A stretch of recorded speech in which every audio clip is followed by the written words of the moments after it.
Joshua in preparation for Lads to Leaders this year. And last week we went over Joshua chapter 5, and basically it was towards the end of chapter 5.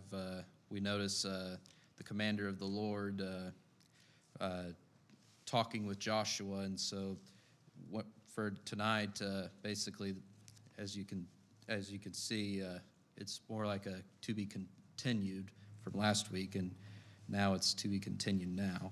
So, before we get too into it, as I've noticed, I'd say chapter 6 is probably one of the most popular, at least well-known stories within the Bible, and probably the most well-known in Joshua. And as I've gone through many times and also heard from many outlets, it's a really interesting, really great story, just about how you just do what God tells or commands of us, and we can do anything's possible. But starting off, here's a question before we get too into it. If you wanted to conquer a city, what plan would you have in order to be able to conquer a city? Or at least, what's the first thing you need to do before being able to conquer a city? You want to break some walls. That's step one. What's step two? They have to stop their economics. Mm-hmm. So basically, just shut off all Trade. Mm-hmm. Yeah. Shut off imports, exports. Mm-hmm. And yeah, yes, that's good. Basically, have a really good offense. And make sure that the offense is stronger than the defense. And one more step, and then is there at least one more step? Divide the people you're trying to conquer. Oh yes, that's a really good one. Got to make sure that everybody inside the place you're trying to conquer is divided. Yeah. Mm-hmm. Everybody's divided, not working together. That's basically the steps you need to be able to conquer any city. So going in, first verse says, "Now Jericho was securely shut up because of the children of Israel. None went out and none came in." So as you see here, and also I'd like to give credit to Alyssa for setting these slides up for me as a part of the Lads to Leaders program of all year-round PowerPoint. They each or Alyssa and Maddie prepare our slides to be able to have a good visual and just about the lesson, and also to give good points and illustrations. So Alyssa here has here basically a demonstration of what Jericho would have looked like back then, and how well protected it is, and how they built it to be able to withstand any sort of invasion that came over to try and take them over. Here's a few things. We see here that the Canaanites knew very well who they were dealing with. It wasn't like it was out of nowhere that they came over and they're like trying to figure out if they were a friend or foe. They knew exactly that the Israelites were a foe, and basically just shut everything down from gate to pathway in or out to make sure that the Israelites didn't get a clear path inside. And but yeah, they knew exactly what Jericho knew exactly what they were dealing with, and I mean, they could play offense, but in this situation, they wanted to play defense just to protect their city, because if you don't have a city to protect, then there's really no point in having any sort of military to be able to withstand. So basically, they decided to stay on defense, while Israel's case, they're playing in the offense and trying to get over from the defenses and into the city itself. And but in this case, Jericho seems pretty confident that there's no way the Israelites can just come in and just destroy the walls, as we see here. But they were pretty confident. Well, Brandon, the Israelites, although there were several of them, they weren't really like invading armies of that time. Mm-hmm. Invading armies of that time, like from Persia, there would have been, it would have darkened the valley with the number of people that they attacked the city with. Right. Good point there. Yeah, I mean, probably Jericho didn't think they were that big of a threat, as you said, because the army wasn't big enough, or at least, yeah, as an appearance. But I think, but yeah, the walls pretty powerful enough to not pose as a threat to anybody coming in. So, but. Brennan, just to kind of give a number, the Daily Bible, it reads how many people were about to go in, and it was only like, I think, 20-some thousand less than the original count 40 years earlier. So there's over 600,000 men, which obviously I don't know how many times you do, wife and kids, but I would say probably at least maybe 5 or 6. So you're looking at 3 to 4 million people for at least 600,000 fighting for Israel. Good to know there. And then The scale okay. of this, I don't know how good it is, but I forget where, but somewhere I heard that 2 chariots abreast could ride around the top of that wall. It was more than just it's very thin there. In actual fact, that covers probably more than a mile. So it was a massive wall. They had no reason to fear the Hebrew. No. Basically, they underestimated the Israelites and thought that they had it made, and there was no way that a small army like them could just walk right in and just get through their defenses, which they'll be pretty surprised later into, or as we read through. And then moving on, in verses 2 through 5, we read here, "And the Lord said to Joshua, See, I have given Jericho into your hand, its king, and the mighty men of valor. You shall march around the city, all you men of war. You shall go all around the city once. This you shall do 6 days, and 7 priests shall bear 7 trumpets of ram's horns before the ark. But the 7th day you shall march around the city 7 times, and the priests shall blow their trumpets. It shall come to pass when they make a long blast with the ram's horn, and when you hear the sound of the trumpet, that all the people shout with a great shout. Then the wall of the city will fall down flat, and the people shall go up every man straight before him." And then if we remember from last week, in continuation of chapter 5, we see as my translation says, calls him the commander of the Lord. Basically, this is like a continuation from what the commander of the Lord's about to tell Joshua, which is basically that you not only do you have the Lord on your side, but if but if you trust in the Lord, then basically this town's going to be or come into your hands, or will be for the taking. I'll do these. Mm-hmm.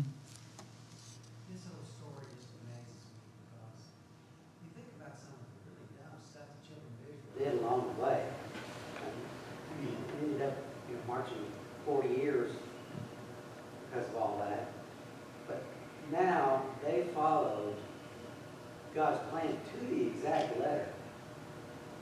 I hate to skip ahead, but in verse 10 where he tells them not to talk, I'm thinking, could we do that? Could we walk around a massive city 7 times and not say a word? I think some of us would have a hard time walking around this building without saying a word. Yeah. And I may be one of them. It's just amazing to me how the incredible devotion that they showed in this, because I don't know if they spoke the same language as the people in Jericho. I have no idea, but don't you imagine those people were looking down thinking, laughing at them and saying, it's going to take a few days walking around walls to get in. That's not going to happen. But they didn't say a word. If I would have to imagine if this was like Moses' time, or if this was the same group of people as Moses had to lead, I don't think they would have been able to do this. It would have probably been impossible, and there would be a lot of doubters, and I don't even think they would have been able to take over Jericho. Some of them surely would have lied about having to walk all the way around there without talking. That's true. Yeah, there'd be probably, I don't know, 10,000 that would complain.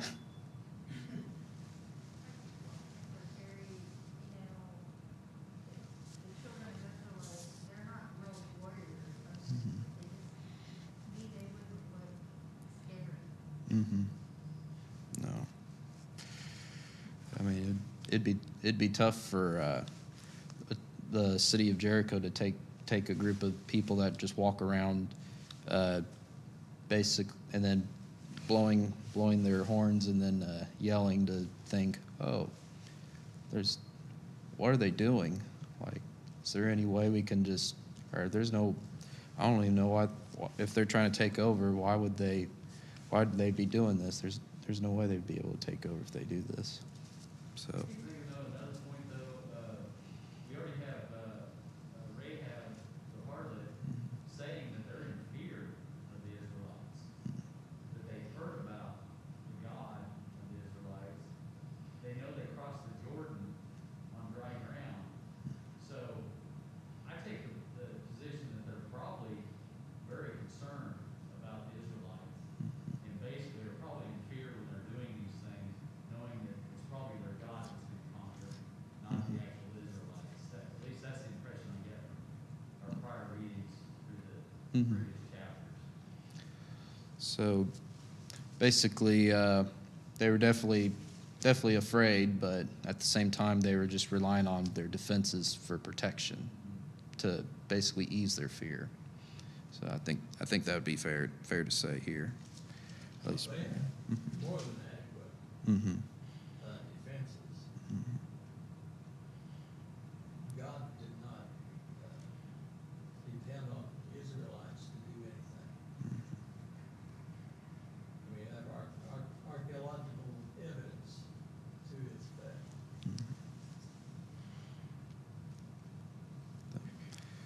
That is true. All right. And then moving on, and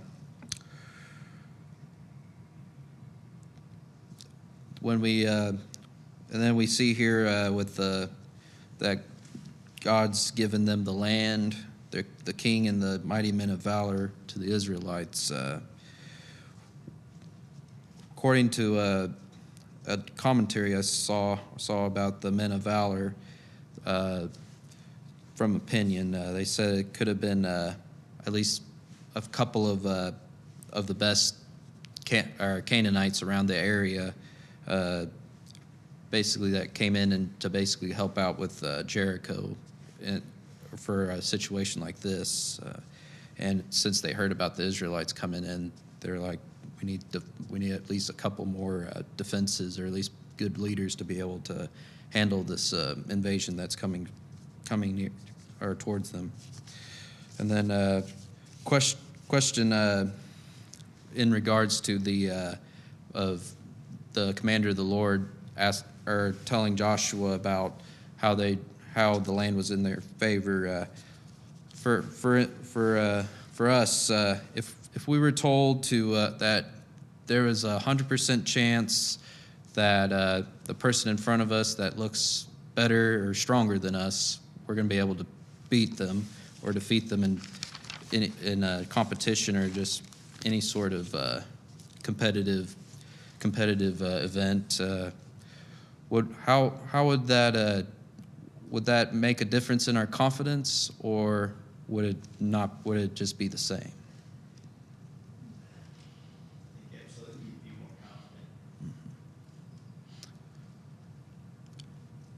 confident. Another question to it is how would we process this statement from somebody that just told us there was no chance we were going to fail or lose? Would be like a confidence you've never had before.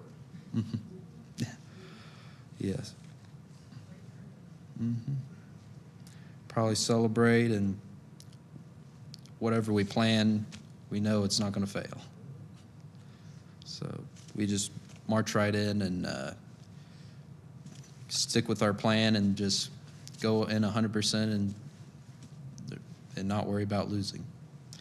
But in most cases, some people get afraid and just because the person in front of them stronger than them. But if you know you're going to win no matter what, whether they're smarter or stronger than you, then there's no need to worry then.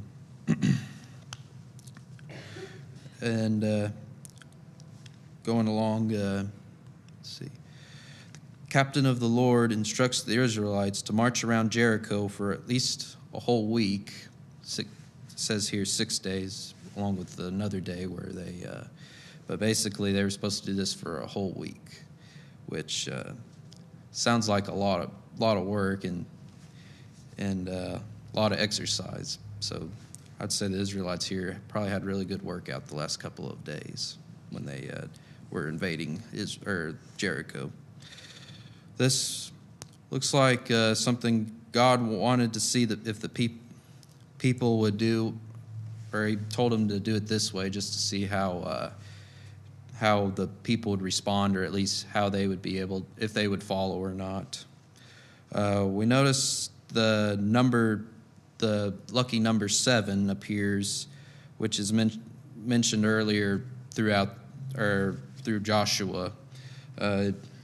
Notice here in my footnotes, it mentions the emphasis on 7 times and 7 days coincides with the Feast of Unleavened Bread, which is a celebration of God defeating the enemies around them. I guess he just thought 7 was a good number, and anything less than that is imperfect. But according to this, 7's like a correlation to the bread of unleavened bread. So I thought that was really interesting. But many Jewish and Christian commentators believe that during this reading that the wall of Jericho and every other part of the defense fell because the ground under the foundations of the walls opened, and the wall shrunk into this chasm, so that there would be nothing but plain ground to walk on whenever it fell. So after the 7th day, they think that whenever God told them to shout and blow their horns, then God found a way to be able to mess with the foundation or the ground and make everything fall apart from there. Basically, everything underneath made the walls fall. The Hebrew word they use here, and when they deciphered the text, has been Naphila Shomath He Tather, translated as the wall of the city shall fall down under itself, or the wall will fall down from its very foundations.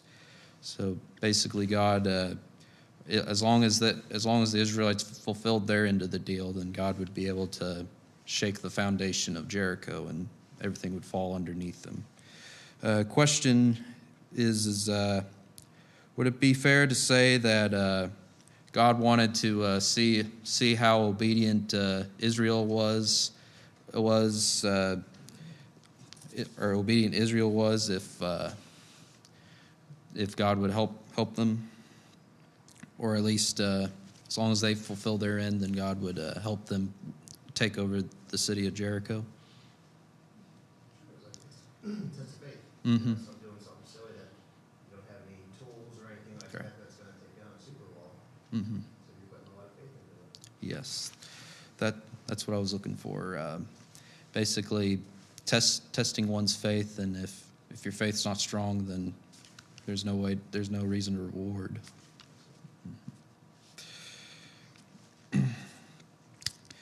But yeah, that basically what this section was basically instructing them, and then from the next couple of sections, see how they if they follow or stay obedient or not. Or so, moving on to the next section. Here is verse 6 through 7. Read here.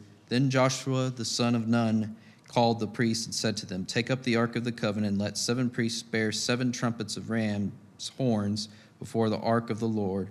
And he said to the people, "Proceed and march around the city, and let him who is armed advance before the ark of the Lord." And one point to make here is that we see here that Joshua basically relayed the information to all the Israelites and told them how they were. So the last section was just Joshua received the message from the commander of the Lord, and then he took what the commander of the Lord gave him and then relayed it all to the Israelites in the battlefield and to the priests that were going to march. And illustration here shows that the 7 priests walking with the ark of the covenant, where the presence of God was, and basically the presence of God was with them when they walked around.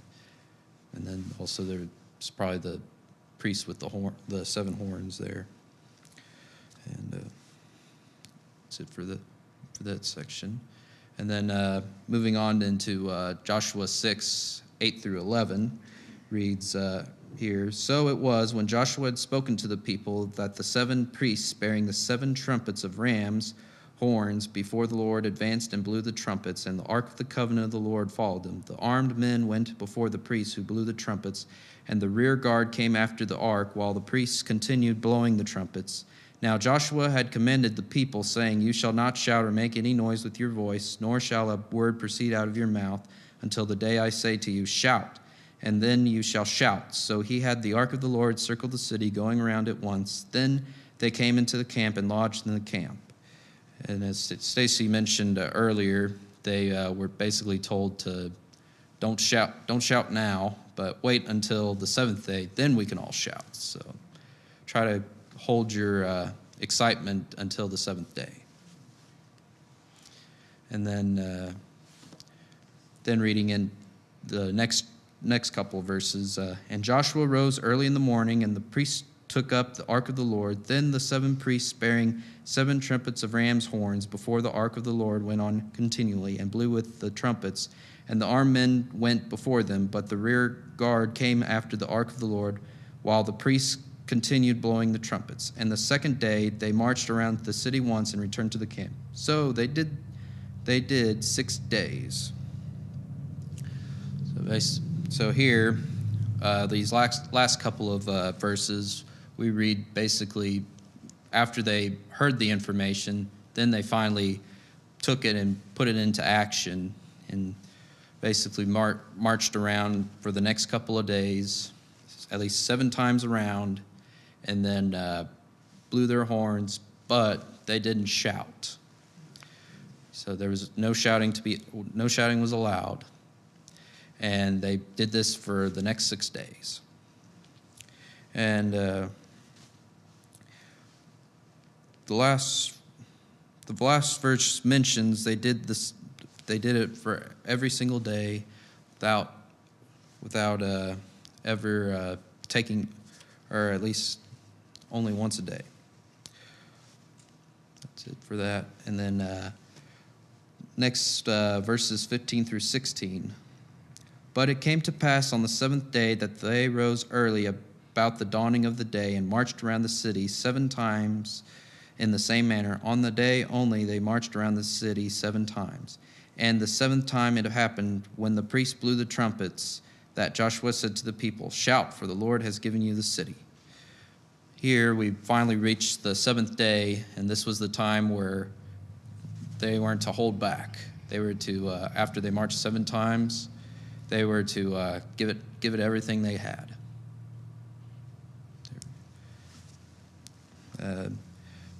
They weren't supposed to go halfway. They were supposed to go all out on the shouting.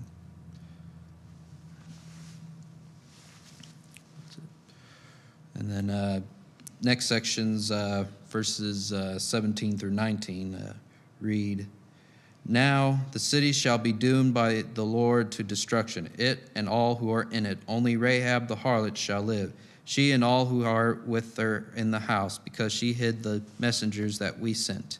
And you, by all means, abstain from the accursed things, lest you become accursed when you take of the accursed things, and make the camp of Israel a curse and trouble it.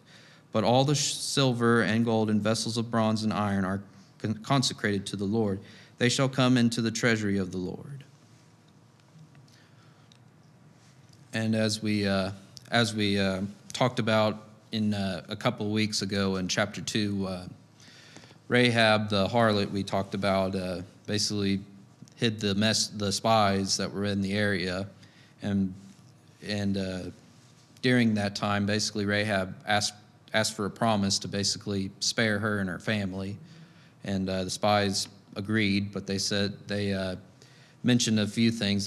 That basically everybody in her household had to be inside the house, and they were to and she was to have a scarlet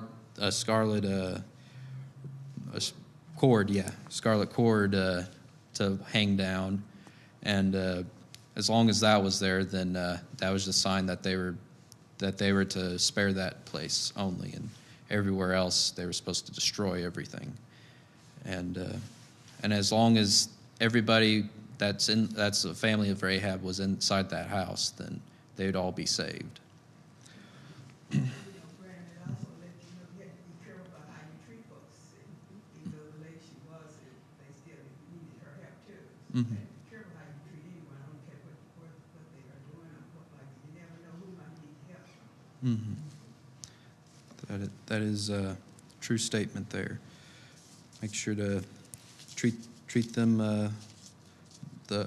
or good, or it doesn't look good.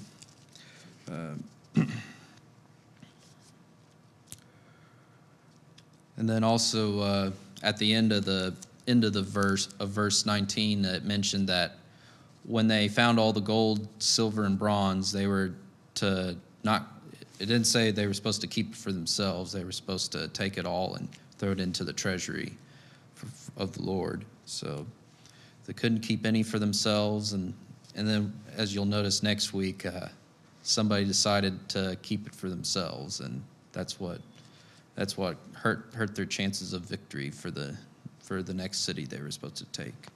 So definitely keep the gold, silver, and bronze in mind when next week comes, because that's basically what can hinder or hurt your chances of being able to do what's right for the Lord. And that's it for that. And then moving on into verses 20 through 21, we read here, "So the people shouted when the priests blew the trumpets, and it happened when the people heard the sound of the trumpet, and the people shouted with a great shout, that the wall fell down flat. Then the people went up into the city, every man straight before him, and they took the city. And they utterly destroyed all that was in the city, both man and woman, young and old, ox and sheep and donkey, with the edge of the sword." And as we see here, and as I mentioned earlier tonight, that basically whenever they shouted and blew the horns, everything from underneath fell flat. Everything, the walls, most of the buildings around fell flat, and foundation was altered. And when they were told to destroy everything, they meant everything, living. I mean, man, woman, child, animals. There wasn't to be a single animal that lived, and the king of Jericho, or the leader of Jericho, wasn't even supposed to be alive. When I read this, it reminds me of if you read in 1 Samuel, King Saul was given a similar task to this. The only difference was he didn't have a wall he had to overcome, or he wasn't given the same instructions as with Joshua, but he was told to go into the Amalekites and basically destroy everything, man, woman, child, the leader, or the animals that were there.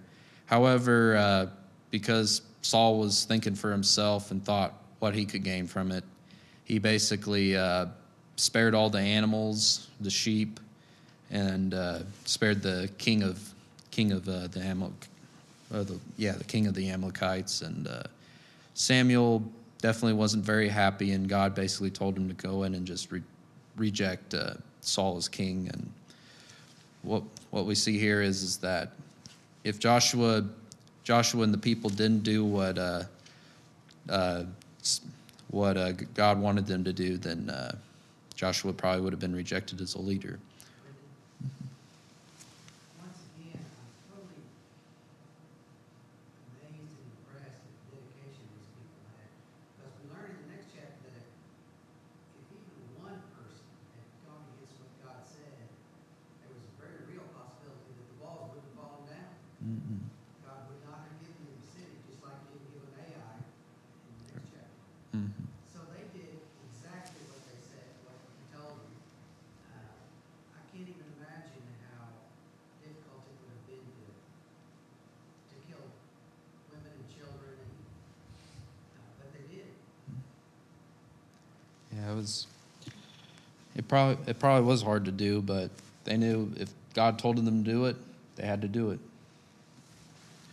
So, but yeah, luckily for Joshua, he did what God said and didn't have to worry about the wrath of God if he didn't obey what he was supposed to do.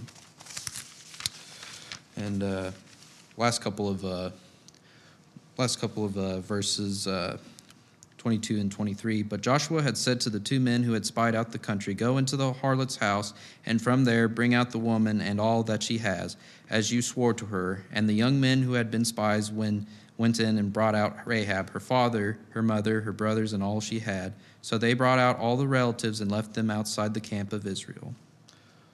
And then 24 through 25. "But they burned the city and all that was in it with fire. Only the silver and gold and the vessels of bronze and iron they put into the treasury of the house of the Lord. And Joshua spared Rahab the harlot, her father's household, and all that she had, so that she dwells in Israel to this day, because she hid the messengers whom Joshua sent to spy out Jericho."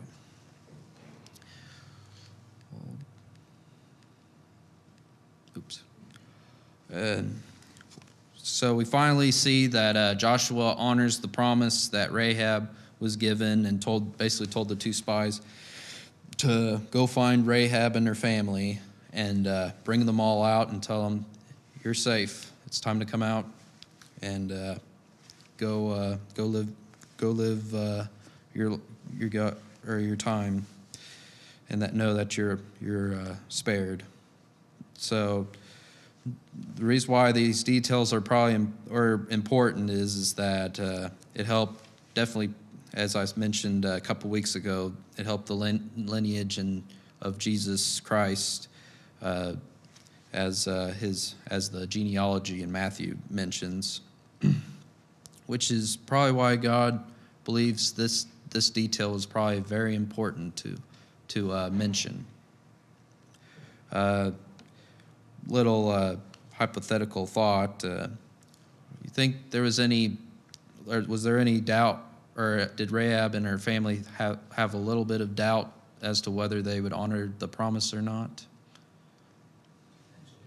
Yeah, it'd be very difficult to wonder, are they going to honor the promise, or do we need to drop our cord down a little bit further so they can see it?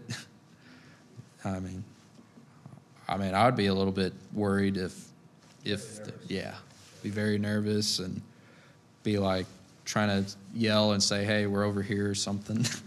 I don't know if they did that, but right, because you're looking around and you're seeing people getting slaughtered or killed, or seeing the animals getting killed too. So you're like worried if they even notice you're there or not. But Rahab expressed faith in the beginning. She said, "We've Yes. heard. We've been watching you." Yes. We've heard the rumors Mm-hmm. about your successes, Mm-hmm. and we're a little scared. And I have faith in your God because He's brought you a long way. Mm-hmm. So she made a wise bargain. Yes, she did, and Rahab probably didn't have all the doubt, but maybe her family members may have. But they had to toe the line too. These men had to be inside her walls, or they Yeah, would they're have been lost. right. I mean, the Israelites would have just viewed him as an enemy. So, but and then we see here, if we keep our promise and do what God wants us to do, then we can be guaranteed that God will do the same for us and keep His word and be able to help us if we ever need help. But first we have to do what God wants us to do. And then to finish off, 26 through 27, then Joshua charged them at the time, saying, "Cursed be the man before the Lord who rises up and builds this city of Jericho. He shall lay its foundations with his firstborn, and with the youngest he shall set up its gates." So the Lord was with Joshua, and his fame spread throughout all the country. See here that basically Joshua warns everybody, if you try to rebuild this city, you will be cursed. So sounds, as I said, sounds like really harsh words there. And then also this basically lifts up Joshua's fame around the region, so everybody knew who Joshua was as a leader, which shows that Joshua's leadership was intact. Everybody was united, and basically everybody was fearing, because this Israelite army is basically united and ready to take over any region as long as God's with them, of course, and they keep their promise. But and then in conclusion, if we don't do what God tells us, or if we don't keep our end and do what God instructs us to do, then there's no way that He's going to do the same. Because if we mess up, or if we don't do one thing right, He's not going to honor the promise, as we'll see next week. And also, how we can see this story is that Josh, as long as everybody does what God says, they're gonna get anything they want, or at least whatever region or rather city they are trying to invade. So next week in chapter 7, we're going to see a good example of if you don't do what God says, then you're going to fail, or God's not going to deliver a city like Ai here. So won't go too into it, but